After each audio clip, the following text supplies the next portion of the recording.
यदि आपके अंदर वो जज्बा है, वो जुनून है और आपने ठान लिया है कि टीजीटी और पीजीटी में हम सिलेक्शन लेके रहेंगे, तो यकीनन आपको रोकने वाला कोई नहीं है और आपका सिलेक्शन श्योर हो जाएगा। बशर्ते आपके अंदर वो कॉन्फिडेंस आना चाहिए, आपके अंदर वो होना चाहिए, अंदर से आवाज़ आनी चाहिए कि नहीं, आई कैन डू इट। ठीक है, मैं कर सकता हूँ और मैं ही करूँगा। ऐसा यदि आप मान लेंगे और ठान लेंगे तो यकीनन आप जो है सफल हो पाएंगे। इसको पूरी तरह से वेरीफाई किया है, इसको सिद्ध किया है कल के रिजल्ट ने। यूपी बोर्ड के 10वीं और 12वीं में ऐसे ऐसे बच्चे टॉप किए हैं जो कि जिसके पिताजी किसी के ऑटो ड्राइवर हैं, किसी के और है मजदूरी करते हैं, तो किसी की खेती करते हैं। उससे आपको सीख लेनी चाहिए। और किसी के लिए भी मोटिवेशन की ज़रूरत तब पड़ती है जब वो आदमी देखता नहीं है, लेकिन आप लोग तो आसपास देखते हैं। अपने आसपास की कहानियों से मोटिवेट होइए। आपको खुद अपने आप से मोटिवेट होना चाहिए, ना कि किसी और से। ठीक है, तो चलिए इसी के साथ शुरुआत करते हैं। नमस्कार दोस्तों, स्वागत है आपका यूनिवर्स क्लासेज में। मैं राम सिंह आप सभी का एक बार फिर से स्वागत करता हूं आपके अपने यूट्यूब चैनल यूनिवर्स क्लासेज में। हम डेली कवर कर रहे हैं भूगोल के लिए और इतिहास के लिए अलग अलग प्रैक्टिस सेट, टीजीटी और पीजीटी के लिए। यह प्रैक्टिस सेट 8 बजे होता है, लेकिन किसी कारणवश आज 11 बजे हो रहा है। तो आप जो है इसको ज़रूर विजिट करें और अपने आप को तौलें टटोलें, देखें कितना आप सही कर पा रहे हैं। इसमें हम 32 क्वेश्चन रखते हैं। तो चलिए देखते हैं आप 32 क्वेश्चन में कितना आप करेक्ट कर पा रहे हैं। क्वेश्चन की जहाँ आवश्यकता है कि वहाँ व्याख्या की जाएगी और आप पेपर और पेन लेके जरूर बैठें, जिससे कि आप व्याख्या को नोट कर सकें। चलिए शुरुआत करते हैं आज के इस महत्वपूर्ण सेशन की। पहला क्वेश्चन है, यह तथ्य कि ग्रह सूर्य के चारों ओर वृत्त में नहीं बल्कि दीर्घ वृत्तों में घूमते हैं, यह सबसे पहले किसने प्रदर्शित किया था? कापरनिकस, गैलीलियो, प्लेटो या फिर जॉन्स केपलर ने? इसको सबसे पहले जो है प्रदर्शित किया था जॉन्स केपलर ने। डी ऑप्शन इसका बिल्कुल करेक्ट है। सर्वप्रथम केपलर ने ही यह स्पष्ट किया था कि ग्रह सूर्य की परिक्रमा दीर्घ वृत्ताकार कक्षा में करते हैं तथा इसने सूर्य को ग्रही कक्षा का केंद्र माना था। यानी कि केपलर ने सूर्य को ग्रही कक्षा का केंद्र माना था। और कापरनिकस ने क्या किया था? सूर्य केंद्रित सिद्धांत, इन्होंने सूर्य केंद्रित सिद्धांत दिया था जिसके अनुसार ब्रह्मांड के केंद्र में ही सूर्य है तथा पृथ्वी व अन्य ग्रह इसकी परिक्रमा करते हैं। ये कापरनिकस का स्टेटमेंट है। इसका करेक्ट आंसर है option number D, Johannes Kepler. अगला प्रश्न है, प्रदीप्त यानी कि सर्कल ऑफ इल्यूमिनेशन किसे कहते हैं? ग्लोब पर वह वृत्त जो तापमान को विभाजित करता है, ग्लोब पर वह वृत्त जिसके द्वारा किसी स्थान की सही स्थिति ज्ञात की जाती है, या फिर ग्लोब पर वह वृत्त जो दिन तथा रात को विभाजित करता है, या फिर चौथा इनमें से कोई नहीं। तो इसका जो करेक्ट आंसर है वो है ग्लोब पर वृत्त की वह वृत्त जो दिन तथा रात को विभाजित करता है, यानी कि सी ऑप्शन बिल्कुल करेक्ट हो जाएगा। पृथ्वी का आकार जो है वो गोले के समान है, इसलिए यह एक समय में सिर्फ इसके आधे भाग पर ही सूर्य की रोशनी प्राप्त होती है। जैसे मान लीजिए ये हमारी पृथ्वी है, ऐसे ही तो सूर्य के केवल आधे भाग पर ही जब रोशनी आती है सूर्य की पृथ्वी पर, तो उस टाइम क्या होता है? दिन होता है। और जिस साइड रोशनी नहीं आती उस साइड क्या होता है? रात होता है। ठीक है, तो सूर्य की रोशनी प्राप्त होती है। ग्लोब पर वह वृत्त जो दिन तथा रात को विभाजित करता है उसे प्रदीप्त कहते हैं। और इसी को हम लोग क्या कहते हैं? जो रात और दिन को विभाजित करता है उसी को हम लोग बोलते हैं प्रदीप्त। आई होप आप इसको समझ पाएंगे। अगला क्वेश्चन है, किसी सतह का एल्बिडो सर्वाधिक होता है? ताज़ा गिरी बर्फ पर, घने बादल पर, पुरानी बर्फ पर, या फिर मिट्टी यानी कि गहरे रंग की? तो परावर्तन क्रिया से प्रभावित होकर सूर्यताप यानी कि जो परावर्तन क्रिया से प्रभावित होता है, सूर्यताप की जो मात्रा होती है पृथ्वी सतह या वायुमंडल में न रुककर शून्य में लौट जाता है। इस परावर्तित सूर्यताप को ही क्या कहा जाता है? एल्बिडो कहा जाता है। सतहों का एल्बिडो मतलब कई तरह का होता है। जैसे ताज़ा गिरा बर्फ पर एल्बिडो कितना होता है? 80 to 90%। यानी जो ताज़ा गिरा बर्फ होता है वो होता है 80 to 90%, यानी कि 80 से 90%। और जो घने बादल होते हैं इसमें होता है 70 से 80%। और जो पुरानी बर्फ़ होती है इसमें होता है आपका 50 से 60%। और जो मिट्टी होती है उसमें होता है 8 से 14%। तो सबसे ज़्यादा किस में हो रहा है? सबसे ज़्यादा हो रहा है 80 से 90% ताज़ा गिरा बर्फ़ में। ये क्वेश्चन आपको अलग से भी पूछ सकता है कि सर्वाधिक एल्बिडो कहाँ होता है? तो ताज़ा गिरे बर्फ़ में। ए ऑप्शन इसका बिल्कुल सत्य है। अगला प्रश्न, आइसोथर्म एक काल्पनिक रेखा है जो उन जगहों को जोड़ती है, वायुमंडलीय दाब, सूर्यताप, या फिर वर्षा, या फिर चौथा ऑप्शन तापमान। तो क्या होता है? आइसोथर्म एक काल्पनिक रेखा तो होती है, लेकिन इस किसको जो है दो जगहों पर जोड़ती है? तो यह जोड़ती है आपका तापमान पे। डी ऑप्शन बिल्कुल करेक्ट है। कुछ ऐसे जो है आइसोथर्म समान तापमान वाले स्थानों को मिलाने वाली रेखा होती है। जो आइसोथर्म होता है, समान जो तापमान को मिलाती है वही एक रेखा होती है। अन्य जो समान रेखाएं वो कौन कैसे होता है? आइसोबार। आइसोबार क्या होता है? समान वायु दाब वाले स्थानों को मिलाने वाली रेखा। चलिए अगला प्रश्न देखते हैं। निम्नलिखित में से कौन सा सही नहीं है? कोरियालिस बल पृथ्वी के घूर्णन का परिणाम है। कोरियालिस बल विषुवत रेखा पर न्यूनतम होता है। फेरल के नियमानुसार पौने उत्तरी गोलार्ध में अपने गमन मार्ग से बाईं ओर विक्षेपित हो जाती हैं। और चौथा है, पवन का वेग ब्यूफोर्ट स्केल द्वारा मापा जाता है। इसमें कौन सा ऑप्शन करेक्ट है? ऑप्शन नंबर सी बिल्कुल करेक्ट है।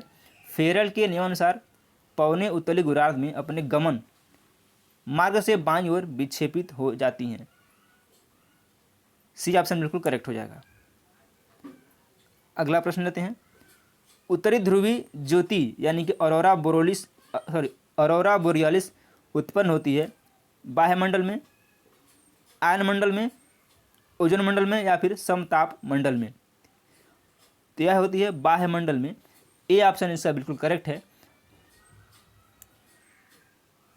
अगला प्रश्न लेते हैं। पृथ्वी का सर्वाधिक आयतन और द्रव्यमान पाया जाता है भूपर्पटी में, मेंटल में, बाह्य क्रोड में या फिर आंतरिक क्रोड में? तो सबसे ज़्यादा जो आयतन और द्रव्यमान पाया जाता है वह पाया जाता है मेंटल में। ऑप्शन नंबर बी इसका बिल्कुल करेक्ट आंसर है जाए। और क्रस्ट के नीचे महो असंबद्धता से लगभग 2900 किलोमीटर की गहराई तक मेंटल पाया जाता है। अगला प्रश्न। निम्नलिखित में कौन बालू पत्थर के रूपांतरण से निर्मित है? स्लेट, क्वार्टजाइट, संगमरमर या फिर क्वार्ट्ज? तो कौन सा है? यह है आपका क्वार्टजाइट। बी ऑप्शन बिल्कुल करेक्ट है। आइए कुछ देखते हैं शैले और उनके मैलिक शैले और उनके कायांतरिक रूप। ये चूना पत्थर क्या होता है? चूना पत्थर जो परिवर्तित होता है संगमरमर में, कोयला ग्रेफाइट में, स्लेट, शैल या फिर अभ्रक, ये स्लेट में, शैल, स्लेट या फिर अभ्रक ये स्लेट में परिवर्तित होता है। फाइलाइट ग्रेवो सर्पेंटाइन में होता है। ग्रेनाइट नीच में बदलता है। और बेसाल्ट या रोयालाइट ये बदलता है सिस्ट में। अगला प्रश्न। विश्व में सर्वाधिक ज्वालामुखी किस पेटी में पाए जाते हैं? मध्य महाद्वीपीय पेटी, अंध महासागरीय पेटी, हिंद महासागरीय पेटी या फिर परिप्रशांत महासागरीय पेटी? किसमें पाए जाते हैं? ये पाए जाते हैं आपके परिप्रशांत पेटी में। डी ऑप्शन बिल्कुल करेक्ट है। लेबेंसरम की संकल्पना किसके द्वारा प्रस्तुत की गई थी? ये आपको बताना है। गैलीलियो, लाप्लास, स्ट्रैबो, रेटजल या फिर रिटर द्वारा? तो यह जो है प्रस्तुत की गई थी आपके रेटजल द्वारा। सी ऑप्शन इसका बिल्कुल करेक्ट आंसर हो जाएगा। अगला प्रश्न लेते हैं।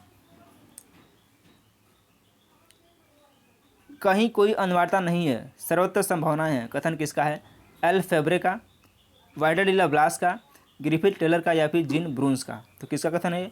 यह कथन है एल फेब्रे का। ए ऑप्शन बिल्कुल करेक्ट हो जाएगा। प्रादेशिक भूगोल का क्रोड है, यह कथन किसका है? डिकिंसन का, हार्टसोन का, ब्लास का या फिर हरवर्सन का? तो प्रादेशिक भूगोल का क्रोड है, यह कथन है आपके विडल डी लाप्लास का। सी ऑप्शन बिल्कुल करेक्ट हो जाएगा। अगला प्रश्न लेते हैं। भारत में सागरीय तट वाले राज्यों की संख्या कितनी है? 7, 8, 9 या फिर 6?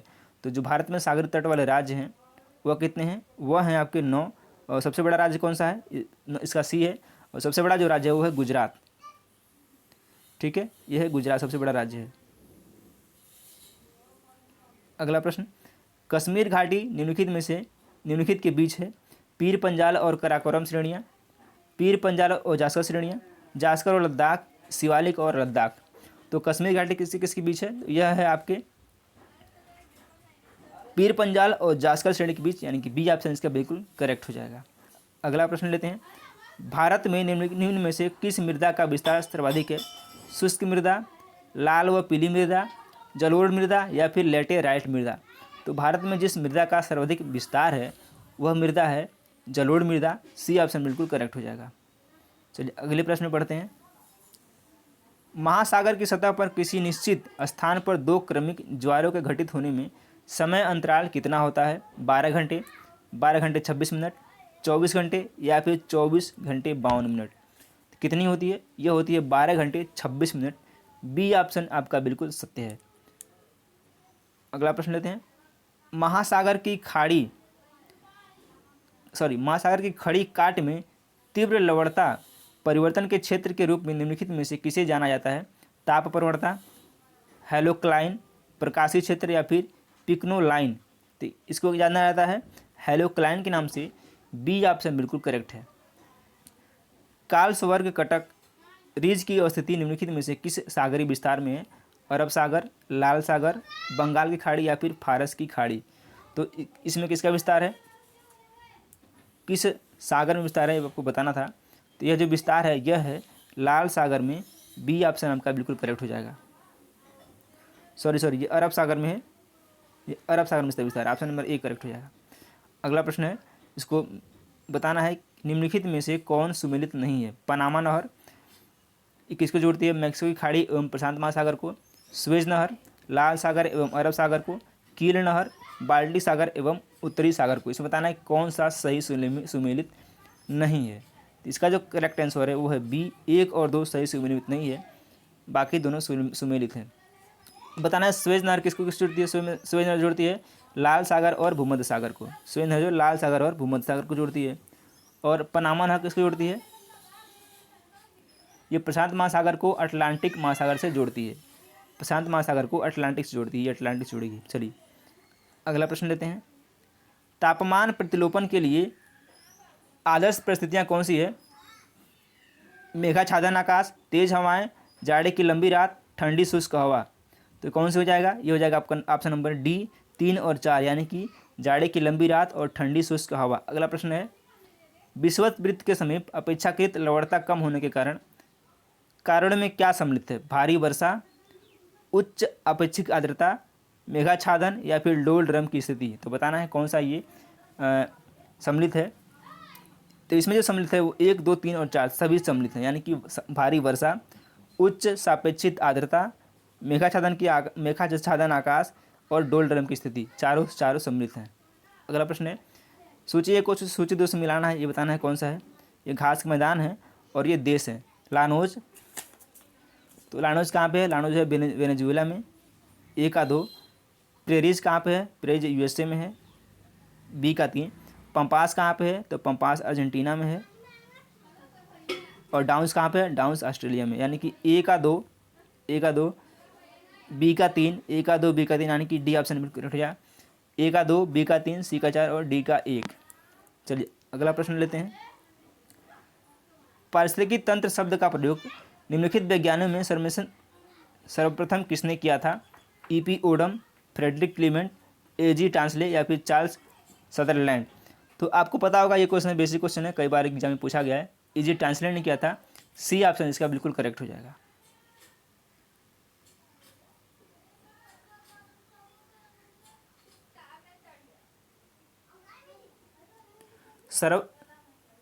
पारिस्थितिकी तंत्र में उच्चतम पोषण स्तर प्राप्त होता है शाकाहारी को, मांसाहारी को, सर्वाहारी को या फिर अपघटक को। तो पारिस्थितिकी तंत्र में सर्वाधिक पोषण किसको प्राप्त होता है? तो यह प्राप्त होता है सर्वाहारी को। सी ऑप्शन बिल्कुल करेक्ट हो जाएगा। अगला प्रश्न, जीव भार का पिरामिड किस पारिस्थितिकी तंत्र में उल्टा होता है? वन, तालाब, घासी मैदान या फिर शुष्क स्थल। तो जो जीव भार का पिरामिड होता है किस स्थिति पारिस्थितिकी तंत्र में उल्टा होता है? तो यह होता है आपका तालाब में। बी ऑप्शन आपका बिल्कुल करेक्ट हो जाएगा। अगला प्रश्न, भारत का सबसे पुराना प्रथम, यानी कि पुराना और प्रथम जल विद्युत स्टेशन कौन सा है? ये आपको पूछ सकता है पुराना या फिर प्रथम। खोपोली, पाइकरा, मेटूर या फिर सिद्रा बाग। तो कौन सा सबसे पुराना है? यह सिद्रा बाग। डी ऑप्शन बिल्कुल आपका करेक्ट हो जाएगा। और सिद्रा बाग कहाँ पर स्थित है? इसकी स्थापना 1897 में हुई थी और यह पश्चिम बंगाल के दार्जिलिंग में स्थित है। अगला प्रश्न, सूची 1 को सूची 2 से मिलाना है और बताना है कि कौन सा आप किससे मैच करेगा। खाद्यान्न उत्पादन में वृद्धि ये किस क्रांति के अंतर्गत आता है? ये श्वेत क्रांति में, यानी खाद्यान्न उत्पादन सबसे पहले ये आता है हरित क्रांति में, यानी कि खाद्यान्न उत्पादन हरित क्रांति 1 का 1। दुग्ध उत्पादन श्वेत क्रांति, मत्स्य उत्पादन नीली क्रांति, उर्वरक उत्पादन भूरी क्रांति। ये आपको अलग अलग भी पूछ सकता है, लेकिन ये कूट में दिया हुआ है। ए का 1, बी का 3, ए का 1, बी का 3 किस में आ रहा है? ऑप्शन नंबर ए में आ रहा है और ए ही बिल्कुल इसका करेक्ट आंसर है। अगला प्रश्न लेते हैं। तालेचर एक प्रसिद्ध कोयला क्षेत्र है, कहाँ पे है? आंध्र प्रदेश में, छत्तीसगढ़ में, झारखंड में या फिर उड़ीसा में। तो जो तालचर कोयला क्षेत्र है वो उड़ीसा में स्थित है। ऑप्शन नंबर डी बिल्कुल करेक्ट हो जाएगा। महासागरों में अत्यधिक गहरे भागों में जमा होने वाला पदार्थ कहलाता क्या है? पंख, बजरी, रेत या फिर ऊज। तो महासागरों में अत्यधिक गहराई में जो जमा होता है पदार्थ उसको क्या बोलते हैं? तो उसको बोलते हैं ऊज। डी ऑप्शन आपका बिल्कुल करेक्ट हो जाएगा। अगला प्रश्न, निम्नलिखित में से कौन ठंडी धारा नहीं है? कनारी, बेंगुला, ओयोसियो या फिर अगुलहास। इसमें बताना है कि ठंडी धारा इसमें कौन सा नहीं है। इसका जो करेक्ट आंसर हो जाएगा अगुलहास। अगुलहास ठंडी नहीं गर्म धारा है।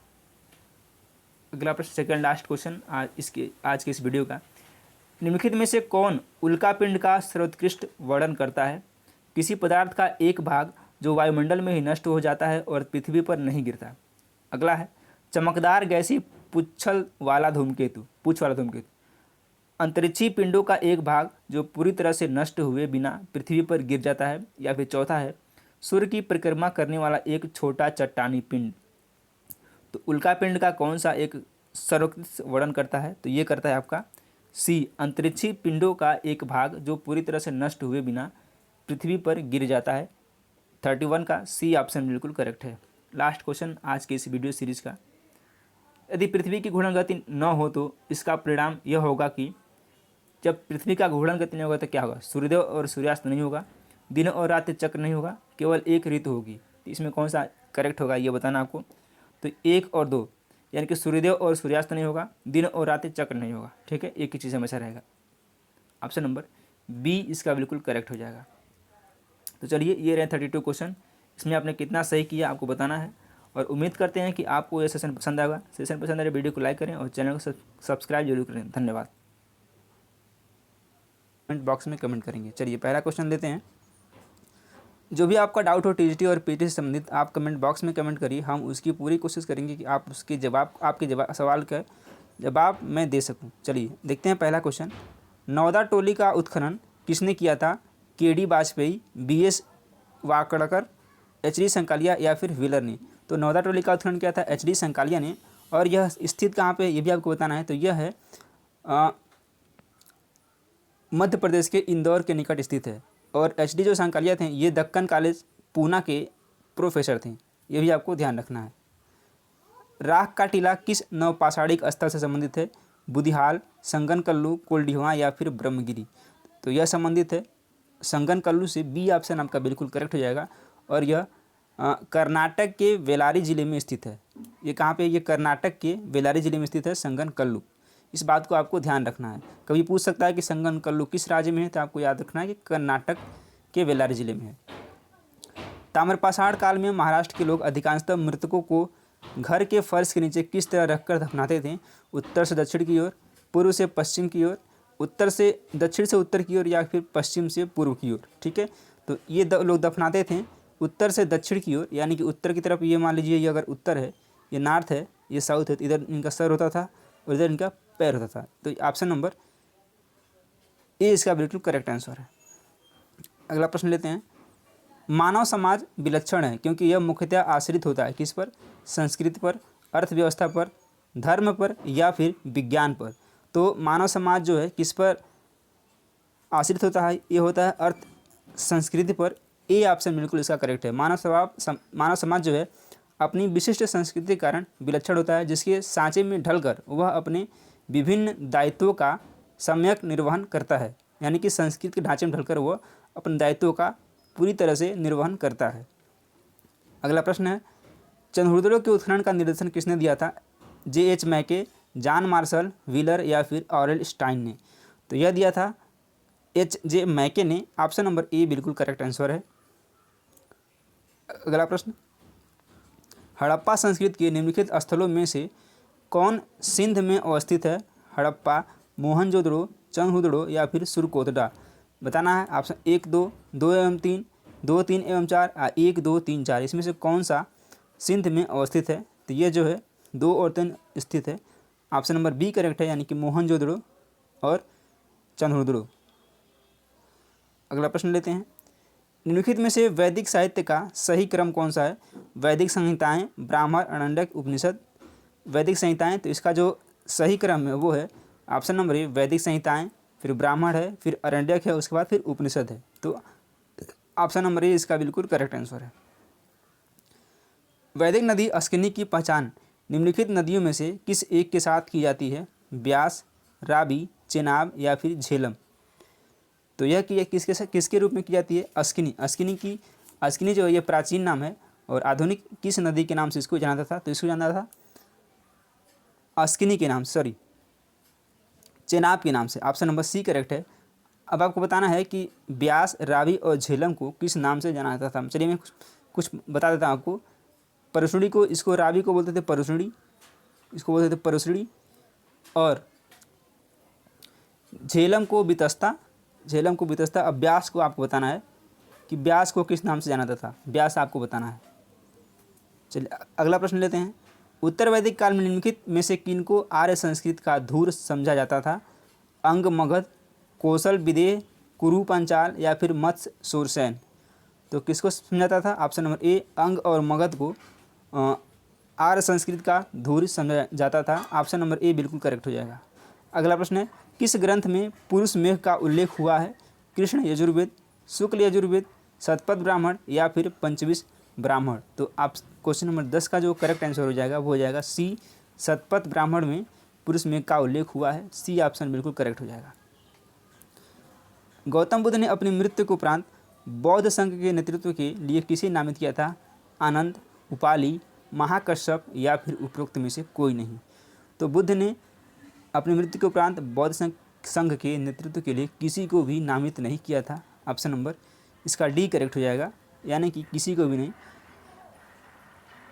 चलिए आगे बढ़ते हैं। यापनी किसका एक संप्रदाय था? बौद्ध धर्म का, जैन धर्म का, शैव धर्म का या फिर आजीवकों का। तो ये किसका था? ये था जो है आपके जैन धर्म का, यानी कि आप यापनी जो एक संप्रदाय है ये जैन धर्म का एक संप्रदाय है। निम्नलिखित में से कौन प्रस्थान त्रयी में सम्मिलित नहीं है? भागवत, भगवत गीता, ब्रह्मसूत्र या फिर उपनिषद। तो कौन सा सम्मिलित नहीं है? ऑप्शन नंबर ए भागवत सम्मिलित नहीं है, बाकी ये तीनों सम्मिलित हैं।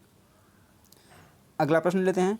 प्रारंभिक गणतंत्र में कौन सा नहीं था? शाक्य, लिच्छवी, यौधेय या फिर उपयुक्त में से कोई नहीं। तो क्वेश्चन नंबर 14 का जो करेक्ट आंसर हो जाएगा सी, यौधेय। ऑप्शन नंबर सी इसका बिल्कुल करेक्ट आंसर है। निम्नलिखित में से कौन सिकंदर के साथ भारत नहीं आया था? नियार्कस, आनेसिक्रिटस, डायमेकस या फिर अरिस्टोबुलस। तो सिकंदर के साथ कौन भारत नहीं आया था? तो ये जो है डायमेकस नहीं आया था, बाकी निराकस भी आया था, आनेसिक्रिटस भी आया था और अरिस्टोबुलस भी आया था।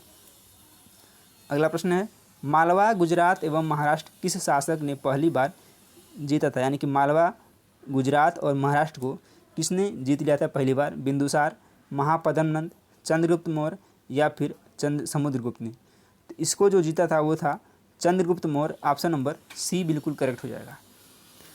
अगला प्रश्न है, चोल शासनकाल में कौन सा वारियम उद्यान प्रशासन देखता था?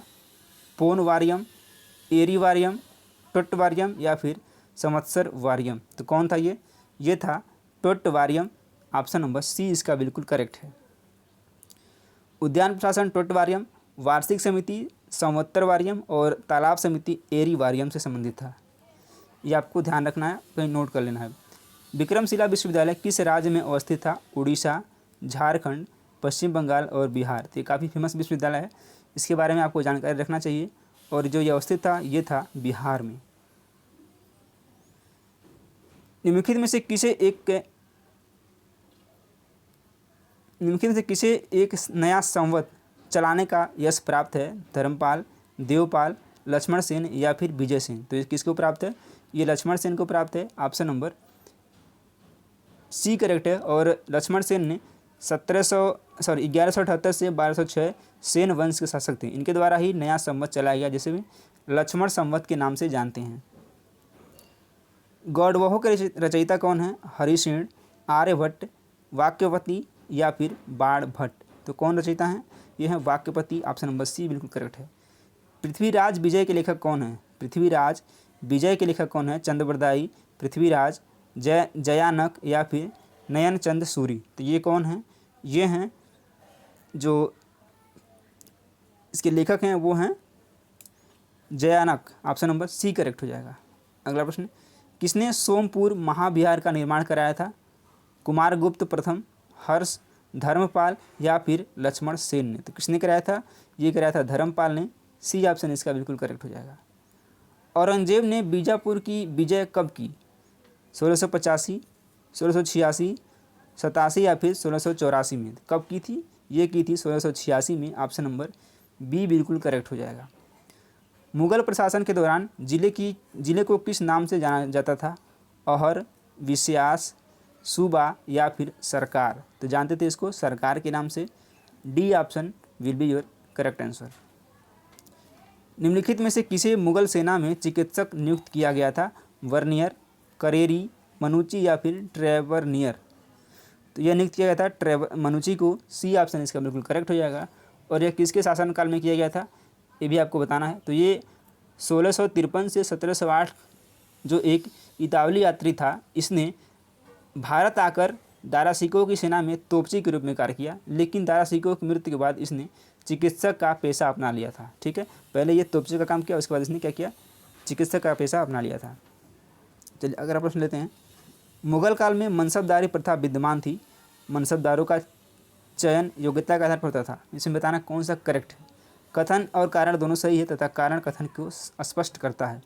तो इसका जो करेक्ट आंसर है वो है कथन सही है परंतु कारण गलत है। मनसबदारों का चयन योग्यता के आधार पर नहीं होता था। अगला प्रश्न है, दास्तान ए अमीर हमजा का चित्रांकन किसके द्वारा किया गया? अब्दुस समद, मंसूर, दशवंत या फिर अबुल हसन? तो यह किया गया था अब्दुस समद के द्वारा। ऑप्शन नंबर ए करेक्ट हो जाएगा। निम्नलिखित में से किसने हितोपदेश का फारसी में अनुवाद किया था? दारा सिकोह, फैजी, बदायूनी या फिर ताजुल माली? तो यह किसने किया था? ये किया था ताजुल माली ने। Option number D will be your correct answer.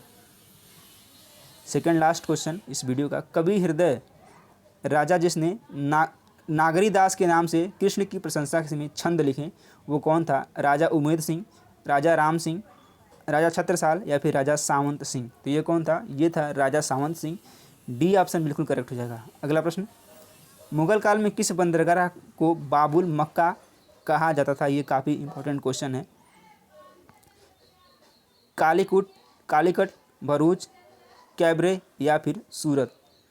तो यह कहाँ था? यह था सूरत में। ऑप्शन नंबर डी बिल्कुल करेक्ट हो जाएगा। मुगल काल में सूरत बंदरगाह को काबुल मक्का कहा जाता था क्योंकि इसी बंदरगाह से यात्री मक्का की यात्रा के लिए जाते थे। ये आपको ध्यान रखना है क्यों कहा जाता था, क्योंकि इसी रास्ते से जो यात्री थे ये मक्का के लिए जाते थे। तो चलिए 30 क्वेश्चन थे, 30 क्वेश्चन आपने कितना सही किया आपको कमेंट बॉक्स में कमेंट करके बताना है। कोई भी आपका सुझाव हो, सजेशन हो, कोई आपको क्वेरी हो तो आप कमेंट बॉक्स में बेहिचक कमेंट करिए, हम उसका सलूशन ज़रूर बताएंगे। धन्यवाद।